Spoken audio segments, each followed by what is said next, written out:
Quando i Gudi sciolsero il primo dei 7 sigilli, videro e udirono il primo dei 3 demoni che gridava con voce di tuono: «Venite, io sono la quantità!» Ed ecco che apparve loro un torrente che sgorgava da una bianca montagna. Si trovarono a combattere contro le sue acque e vinsero armati di un corto arco che scoccava mistiche esche artificiali.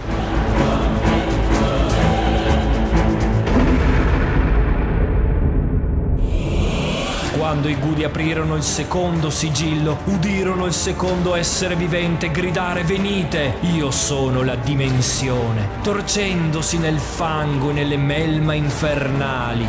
Coloro che lo affrontarono trovarono enormi mostri deformi ricoperti di liquami maleodoranti e furono consegnate loro le chiavi per partire alla ricerca dell'ultimo demone.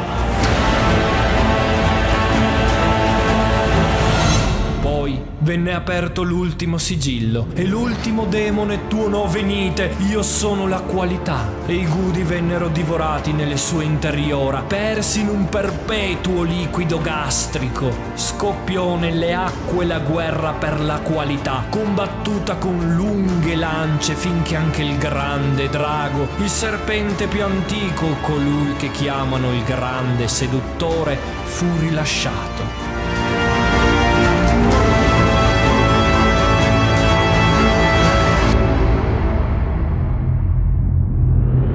Vedemmo infine un nuovo cielo e una nuova terra, perché il cielo e la terra di prima erano scomparsi e il mare non c'era più. Vedemmo l'alfa e l'omega, il primo e l'ultimo, il principio e la fine, e guardando il cielo tale era quella vista nuova che vedere volevamo, come si convenne l'imago al cerchio e come vi s'indova. All'alta fantasia qui mancò possa, ma già volgeva il nostro disio il velle, siccome rota ch'igualmente mossa l'amor che muove il sole e l'altre stelle.